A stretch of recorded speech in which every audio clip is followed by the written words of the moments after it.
Hi everyone, thanks so much for joining me on Pandemonium Publishing House's Instagram Live.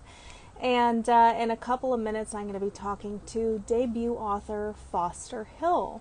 So I'm excited to chat with him, excited to talk about his brand new book that is a #1 bestseller, and to just ask him some questions about the process and why he decided to write this book and the kind of story behind the story. So, that being said, if you have any questions, please let us know in the comments, and we will try and get to those in real time. And also, we're going to be talking about where you can get his book. So, let's see if we can invite him on here and get him to chat with. I like I like doing these because you get to know the author personally and you kind of get, like I said, the story behind the story. And hi, Hi, how are you? I'm good. How are Good. you? Can you hear me I can. okay? Can you hear me okay? Yes, yeah, Awesome. definitely. Thanks for being here tonight. No, thank you for having me. This is great. Yeah, absolutely. Okay, so we are interviewing Foster Hill, and he is a debut author with Pandemonium Publishing House, and we are so glad that you're on our team. What a great book. I really enjoyed it, and I'm going to be completely honest. This is not a genre that I'm super familiar with or that I read your book. I absolutely loved it, and I thought, you know what? We definitely have to publish this. So I asked people to send in their questions in real time if there's anything that they want to know, and we'll get to those as well. But I do have some questions for you about your process and why you decided to write this book and a couple of other things. So, are you ready to get started? Sounds good. Let's do it. Okay. So, what inspired you to blend the elements of existential despair and supernatural powers in the main character Oscar's journey? So, at the time of writing the book, I was at a point in my life where I was in existential despair. So, I used writing the book as a way to cope with what I was feeling, and it was an outlet for me. As far as supernatural powers go, I've always wanted to be a superhero, like many other people. And the idea of the Night Terror was originally something that I was gonna start doing, and it seemed like writing a book would just be a lot safer and smarter to do than actually going out and being a vigilante. Well, there's a time and a place. I'm with you with the vigilantism, that's for sure. Yeah. But I'm glad you decided to write a book instead. That's definite, absolutely. So yeah, continue. And so talking about supernatural powers, if you had one superpower, what would it be? Um, it's a good question. Um, I don't want anything like super overpowered. I'll say that, but I guess my answer would be the power that I gave Oscar, the ability to, I guess, regenerate. Mm-hmm. I think it's pretty cool. That Yeah. is a cool superpower for sure, definitely. So I'm really glad that, you're bringing light to the process of sometimes being in this place, this dark place where people get and artists get really specifically, I think, um, that lends to their art. So being an artist and being able to add that to what you do really makes it authentic. Do you agree with that? I agree. Yeah. Yeah. It's something that I was really trying to focus on when I was creating my book to, you know, stand out and make it really authentic, and very raw.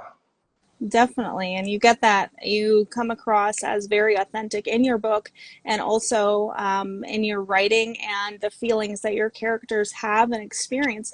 And I really like the fact that you've kind of sat the reader right beside that main character and allowed them to experience what they're going through the style of writing. So, how do you explore the themes of mental health and moral dilemmas through Oscar's character and his experiences? That's a great question. So in terms of mental health, I explore it by talking from primarily my own experience. I don't want to, release something and give people some false idea of what mental illness can look like. So I just kept everything to my own experience. And that was therapeutic for me. It was something that I was able to get everything out and, you know, be better. So I put a lot of my own real life experiences in the book. And then coping with moral dilemmas are important because being a hero, it demands unquestionable morality. And that's something that needs to be tested throughout the book. We can see through the Night Terror's interactions and throughout his quest that he's tested time and time again. I think that's a great answer. Absolutely. So, what motivated the creation of the plain sights as the antagonists in your story? This is a two-part question, so let's start with that. Okay, so the plain sights, they you could say is like loosely based on my own interpretation of what we would call like the Illuminati. It's just like a secret organization trying to rule the world, one of those sort of things. Okay, awesome. Yeah. And what do they symbolize in relation to Oscar's internal struggles? It's the plain sights themselves symbolize just evil in the world, and Oscar's quest is to ultimately defeat the plain sights, and in doing so, he fights not only the evil within himself, but them as well. Okay, excellent answer. And I'm so glad that you're able to chat with our readers about this because I think it's important to get to know the author and to also get to know what motivated you, but also the humanity behind it. Like, I read this quote one time, I can't remember exactly who said it or perfectly how it goes, but it was like the most terrible thing about people is that they weren't always terrible, right? So something happened to make them that way. And I think that's why I really love the villain stories because, they're not always the villain. At one point, they were just, someone who maybe was a hero or someone who had something happen. And why does that happen? And why do they get to that point? And, what motivates them to be that way? So Hmm. I'm really glad that you're able to explain that to the readers through your answers. And could you?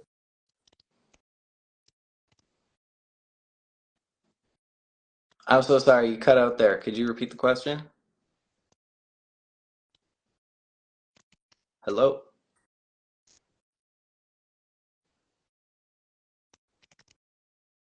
I can't hear you. I can see you, but I can't hear you. Oh, Can you hear me now? I think it's back now. Oh, Yes. okay. You know what happens? Mike comes home from work and my phone is attached to the truck Bluetooth. Oh, So no matter if I'm using headphones or AirPods, I'm like, I gotta put in headphones today so that it doesn't pick it up. oh And it yeah. did. So sorry about that delay. It's okay. Okay, so can you discuss the dynamics between Oscar, CJ, and Rose? Sure. So at the start, they're all just strangers, people that come from all different walks of life. And without giving too much away, some sort of miraculous events, they all come together with this united goal and become great friends and allies. Perfect. And how do their relationships evolve throughout the story, and what purpose do they serve in Oscar's quest? So throughout the story, the relationships take many turns. I can't go into too much detail for No spoilers. obvious reasons. Yeah. Um, and to talk about how important they are to the story, I should start with, I mean, CJ is the guy in the chair, right? Yeah, So in every scene, whenever the night terror is doing anything, CJ is there with him.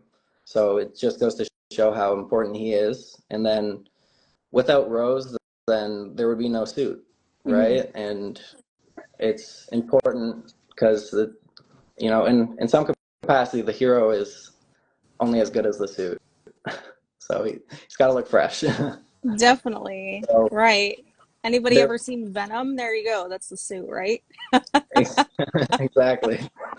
And then, Someone just said, love CJ. Continue, please go on.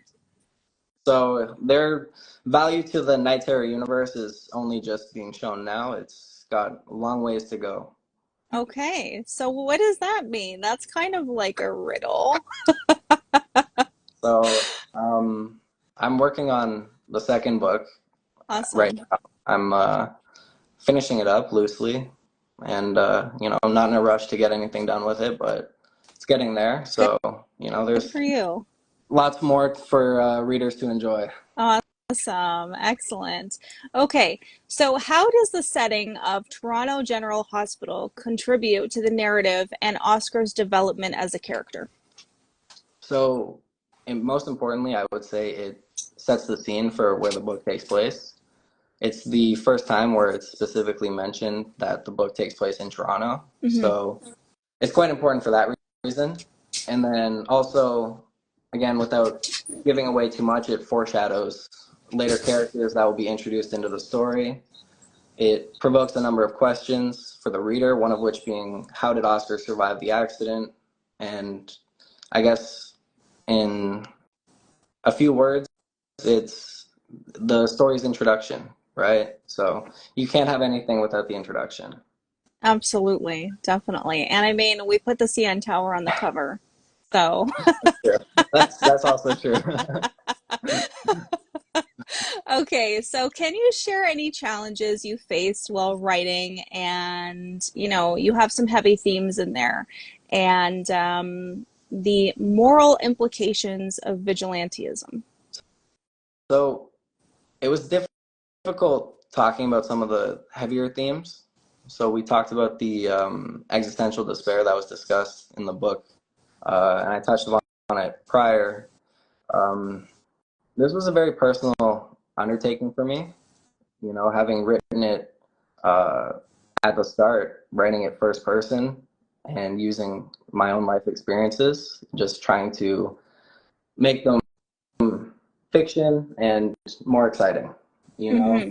so it was a challenge to make my own life, which isn't very exciting, something or make it something that would be enjoyable and exciting. And then also a challenge to interact with the dark things that I was thinking and feeling without letting it consume me entirely. And Which, you know what? Sorry, go ahead. okay, ultimately, this was, I think, one of my greatest strengths in writing because I was able to use it as this bottomless well of inspiration to create from. Definitely. And you know what? I always say to my authors, you cannot write anything without leaving a piece of yourself behind and pieces of yourself behind. And also, you know, firsthand experience is the best thing to draw from. And you've certainly done that. And I think that you've done a great job communicating that. We have a question here that we're going to add. Oh, So this is from one of our authors, Tabitha. She asked, did you storyboard your writing to complete your manuscript? And a lot of authors do that in mm. terms of, outlining and things like that. What was your method? Honestly, my method, I don't know what a lot of other people's methods would be. My method, I would say, is maybe unorthodox.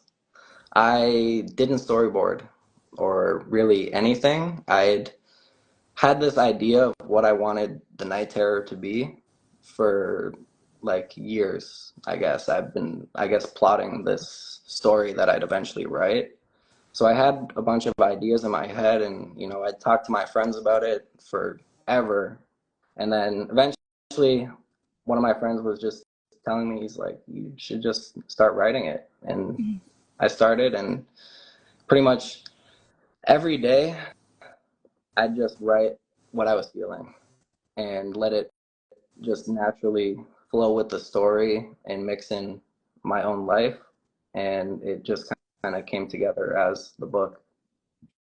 Yeah, sometimes authors have definitely different ways of outlining and things like that. But I think the most important thing as a publisher is to get the words on the page, right? Some people are like, oh, well, I'm an author and, my book isn't done yet and I haven't finished it in the last 10 years, but one of these days. And it's just really important to finish things and to get the words on the page, like I've said, and, just be able to complete that. And I think sometimes too, what happens is that the story will kind of guide you where it needs to go. Yep. You hear from authors sometimes that the characters will tell you what's going to happen next, Hmm. right? So did you find that that was the case? Like your characters were leading you to how the story should unfold? I would say like maybe not so much the characters themselves specifically, but Hmm. the story as a whole really kind of it. I mean, it wrote itself. Right. All things like I just used my hands. That's all I did. It just kind of it happened, and it had a natural beginning, middle, and end that I didn't really want to mess with. And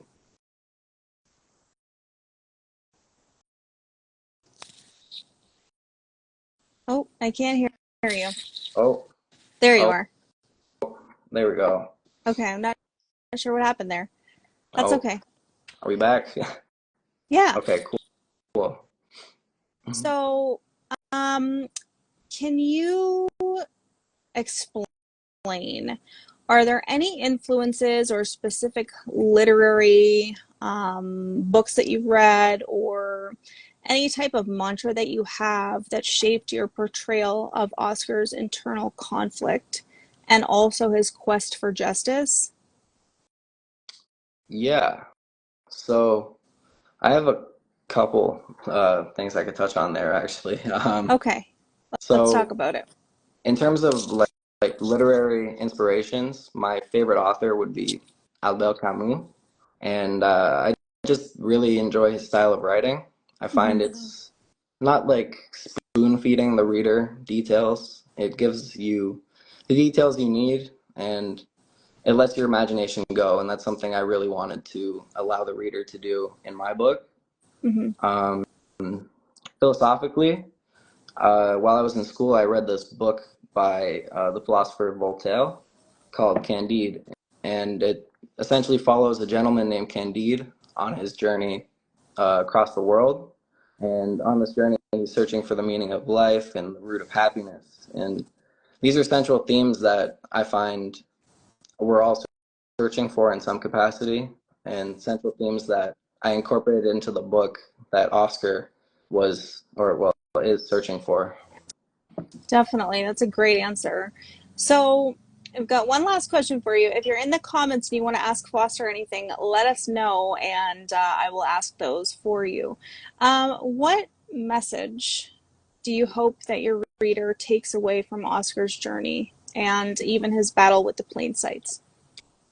So primarily, I would be remiss if I didn't say this.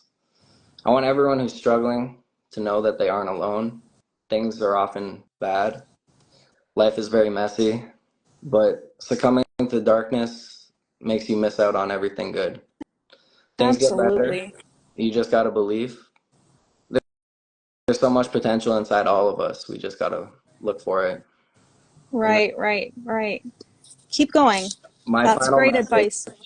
which would be like, I guess, my mantra for the other question, would be just accept no limits in the pursuit of possibilities. It's right there. You just got to go for it. That's wonderful advice. And honestly, if you are struggling, anybody who's struggling, reach out to somebody. Let them know how you're feeling. Put it down on paper. Call someone. Whatever you need to do because you're important and you matter. Mhm. So let's talk about the cover.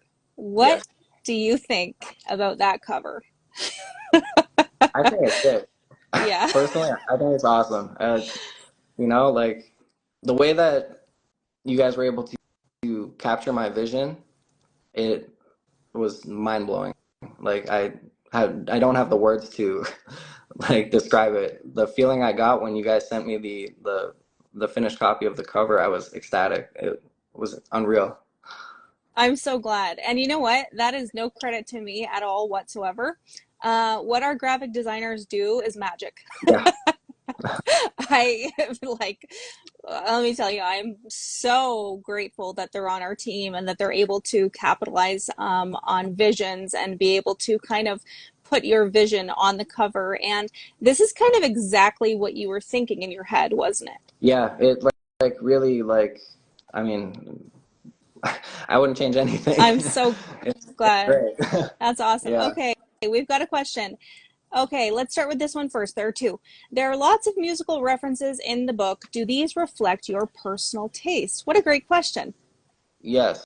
So well, the book itself is called The Ballad of the Night Terror, and I did that purposely because music is another big thing I use in my life to cope with things that are difficult. Hmm. So I wanted to make it a ballad so that the reader could have a multifaceted reading experience, not just reading, but if they wanted to, there would be like a built-in soundtrack for them. I love that. And they can find that on your social media, right? Yes, yeah, link in, well, it's in my bio Okay. somewhere. Awesome. Yeah. Excellent. Okay, here's another question we have. How has getting your book published inspired you? Do you feel more confident in your writing abilities? And yes, there is another book on the way. Thank you for asking. So, So I would say I do feel much more confident in my writing abilities, just, and trusting myself that I can, do it and do a good job and do something worthwhile. I definitely feel that, but I don't know, life hasn't changed very much. So it's still the same. well, I mean, that's okay because maybe it will. You have no idea what's coming, That's right? true. And Yeah. anything can change at any time. Hmm. So, I'm really excited for you to be able to connect with your readers. And there are some events that we're going to be having that hopefully you'll be able to participate in, and you'll get to come meet Foster, and I'll get to meet you in person finally. Yes. Yeah, so that'll be good. And we're going to be at Supercrawl in September, and you can find those dates on our website when we update the pages for upcoming events. And then also, hopefully, you'll be able to come to that and sign copies of your book. But where can people get your book currently? All right. So, easiest way to find my book would be to check my Instagram bio. The link is right there. It takes you right to the link to buy it on Amazon. It's available for Kindle and for paperback. That would be the easiest way. And then, I mean, any other way, you anyone watching, you can just message me and I can send you the link, stuff like that. Yeah. Or you So, can send me an email, pandapublishing8@gmail.com, and I can place your order for you. So that's awesome. What's your social media handle so that people can follow you and stay tuned for updates and things like that about what you're working on next? And, I gotta say that I love your reels. I love your reels. They're so fun. thank you. Those coconut water splashing one today was so great. Thank So you. I love that creativity, and I think it's really, lends well to a sense of humor, and also, getting the book out there and saying buy my book, which I think was hilarious, right? Because all of these marketing techniques that they tell us, like, don't tell people to just buy your book. You have to do this, whatever. And you're getting splashed with coconut water saying, buy my book. I thought that was genius. Thank So, you. Thank you. yeah, yeah. What's your social media so people can follow you? So, my Instagram is fosterhill dot, or well, sorry, I'll restart. Foster dot hill 2.0. Awesome. Yes. Excellent. And they And can reach out to you there, and that's like pretty much it. Yeah, I perfect. don't really use any other social media. Are you on I TikTok? am, but I Okay. mean, yeah, Yeah, like kind of. I don't know Instagram's my the place TikTok. to get you, though. Yeah. Okay, awesome. Instagram's the place to get you. Perfect. So I want to ask you a personal question. Your writing included cats. Yes. So we have cats in the book, and I'm a huge animal lover. I love cats. I miss my cats every single day. Mm. They passed when they were 15, Oh. 14, and yeah, it's brutal just not having a cat. So Hmm. tell us about your cats, because I know I've seen them on your social media, and Yes. why are they in the book? Like, I love that without giving too much away, but just like they're the inspiration, obviously. Yes. So I mean, where do I begin when talking about the cat? I mean. I wish he was here with me right now. I mean, it's probably at Yeah. the one time he's not actually with me, but um, it's my son. Yeah. His name is Fatness. He's amazing. Just Aw. very bossy, just kind of rude, but amazing. To say the least, he's the best. Don't know where I'd Aw. be without him. And what does he look like? Is he black and Yes. white? And he's a Yeah. he's a Oh, he's sorry. he's a long hair, right? Yeah, quite Yeah. fluffy. Yeah, Did you he's so you said the name yeah. Fatness? Okay, I thought it was Katniss, but then someone just said fatness exclamation marks. So Yeah. So that's even funnier. So I how did you come up with that name? okay. So his real name. This is the where I got the name for the book character from. His real name is Oscar. Okay. So that's where I got Oscar from. And but he's a big guy. So he goes by Fatness. Oh, I love that. That's so Yeah. awesome. Excellent. So I'm so glad that you were able to join us today. Thank you so much for taking time out of your day and for chatting with us. And make sure that you go and get Foster's book if you don't have it already. The Ballad of the Night Terror. You can get it on Amazon. Go to his social media, foster.hill 2.0, and you can order from there or send me an email, pandapublishing8@gmail.com, and I can place that order for you. And hopefully we'll see you in September at Supercrawl. And I got to get my book signed. I have to get mine signed, my Of course. copy. So yeah, definitely. Mm. And thank you so much for being so authentic and real with your own struggles with mental health. And we definitely know what that's like. And being able to kind of put that into a piece of art is something that is so valuable. And I think it's going to inspire a lot of people. So thank you. No, And we're thank you. so glad you're on our team. And I can't wait for the rest of my authors to meet you. I'll be flying home in September, and there's going to be a ton of us. So Awesome. I'm excited. It's gonna be great. excellent, excellent, for sure. Thanks so much, Foster, and thanks for everybody who asked questions tonight, and for everybody joining us on social media. I really appreciate it. Make sure you follow us for updates and to check out new books and different things that we are going to be attending. Have a great night, everybody. Bye, Bye, everyone. Thank Foster. you. See you. Thanks. Bye. Bye bye.